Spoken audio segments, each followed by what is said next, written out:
नमस्कार बच्चों, धर्म शिक्षा की कक्षा में आपका स्वागत है। बच्चों, आज हम पाठ 8 सत्संग का महत्व इसके बारे में जानेंगे कि सत्संग का क्या महत्व है। सत्संग यानी कि सच्चे लोगों का साथ, कि सच्चे लोगों का साथ रखने में हमें क्या क्या फ़ायदे होते हैं और हम कितनी नैतिकता सीखते हैं। तो आइए शुरू करते हैं। सत्संग का महत्व। सज्जनों के साथ संग अर्थात मेलजोल करना, उनके पास बैठना, उनका उपदेश सुनना, उनसे बातें करना सत्संग कहलाता है। धर्म ग्रंथों में तथा कवियों की वाणियों में सत्संग की महिमा का बार बार वर्णन हुआ है। वास्तव में व्यक्ति के व्यक्तित्व का निर्माण उसके संग तथा परिवेश के आधार पर ही हुआ करता है। व्यक्ति जैसे परिवेश में रहता है, अच्छे या बुरे जैसे भी लोगों का संग करता है, वैसा ही स्वभाव उसका बनने लगता है।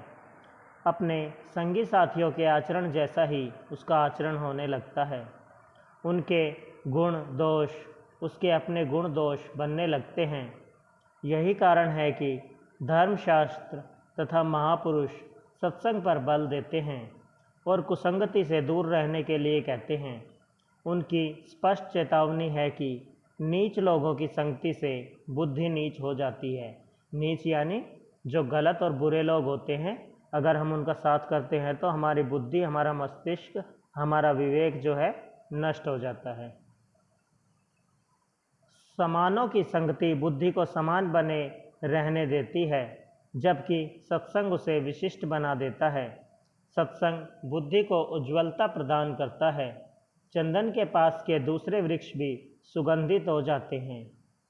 जिस प्रकार चंदन का वृक्ष होता है और उसके आसपास के जो वृक्ष होते हैं, उनमें भी चंदन की जो खुशबू है वह महकने लगती है।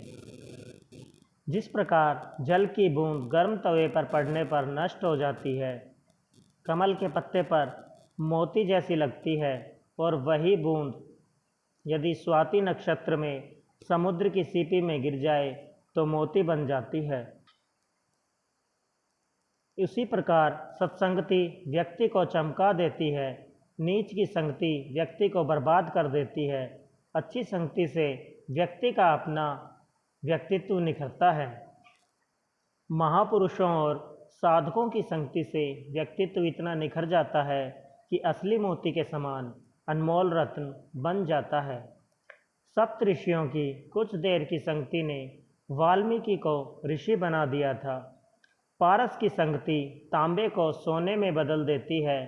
लकड़ी के संग लोहा भी पानी पर तैर जाता है।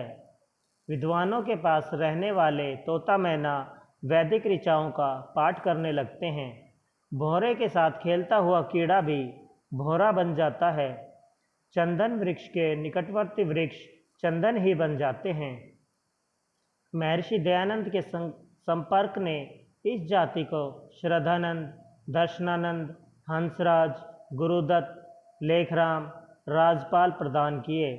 गांधी जी के संग ने जवाहरलाल, पटेल, राजगोपालाचार्य, राम मनोहर लोहिया, जयप्रकाश नारायण, कृपलानी जैसी विभूतियाँ देश को दी। गोस्वामी तुलसीदास ने कहा है, बिन सत्संग विवेक न होई, अर्थात सत्संग के बिना भले बुरे की पहचान नहीं होती। कबीर का कथन है कि कबीरा संगत साध की, जो गंधी की बास, जो गंधी कुछ दे नहीं तो भी बास सुबास। अर्थात सज्जन का संग गंध बेचने वाले के पास में रहने के समान है। यदि गंधी अपना इत्र, फुलेल आदि कुछ न भी दे, तब भी जब तक वह पास में रहता है वातावरण सुगंधित बना रहता है और पास बैठने वाला सुगंध लेकर ही जाता है। साधुओं की संगति ही सच्चा बैकुंठ वास है। किंतु जहाँ सत्संग व्यक्ति को शिखर पर पहुँचाता है, वहाँ कुसंग उसे ऐसे गड्ढे में धकेल देता है जिससे निकल पाना कठिन होता है। यदि अच्छी संगति सहारा प्रदान करती है तो कुसंगति पैरों में बंधा ऐसा पत्थर है जो सन्मार्ग की ओर बढ़ने ही नहीं देता। महात्मा बुद्ध के शब्दों ने अंगुलीमाल का, महर्षि दयानंद की वाणी ने अमीचंद का तथा पंडित लेखराम के उपदेश ने मुगला डाकू का जीवन पलट दिया था। सामान्य व्यक्ति बिगड़े हुए व्यक्तियों को तो सुधार नहीं पाता, उल्टे उनके संग से स्वयं बिगड़ जाता है। सामान्य व्यक्ति यदि बिगड़ गया तो बिगड़ गया, काले कंबल पर दूसरा रंग नहीं चढ़ता। सत्संग के प्रति रुझान रखते हुए हमें चाहिए कि कुसंग से बचें। हमें अपने समाज को भी ऐसे व्यक्तियों से बचाना चाहिए जिनका संपर्क बुरे संस्कार छोड़ सकता हो। एक बिगड़े हुए सेब का संग सारी टोकरी के सेबों को बिगाड़ डालता है। एक मछली सारे तालाब को गंदा कर डालती है। पंचतंत्र की कहानी में बताया गया है कि दुष्ट के साथ न रहना न जाना चाहिए। दुष्ट कौवे की शरारत के फलस्वरूप उसके पास में बैठा हुआ परोपकारी हंस तथा साथ में जाता हुआ निरपराध बतख मारा गया था। दुष्ट को दिया हुआ उपदेश बंदर और बैया के घोंसले की कहानी दोहराया करता है। चोर का साथी चोर माना जाता है।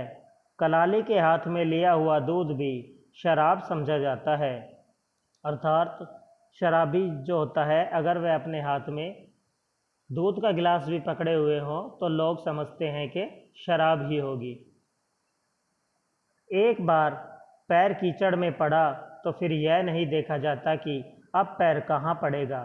अतः सबके लिए यही उचित है कि सावधान रहे, सुसंग को सज्जनों की संगत को अपनाए और कुसंग से बचने का पूरा प्रयत्न करें। तो देखा आपने, जो अच्छे लोगों की संगति है वह हमें भव से पार कर सकती है और हमें अच्छे सद्गुण प्रदान करती है, लेकिन बुरे लोगों की जो संगत है वह हमें बर्बाद कर सकती है।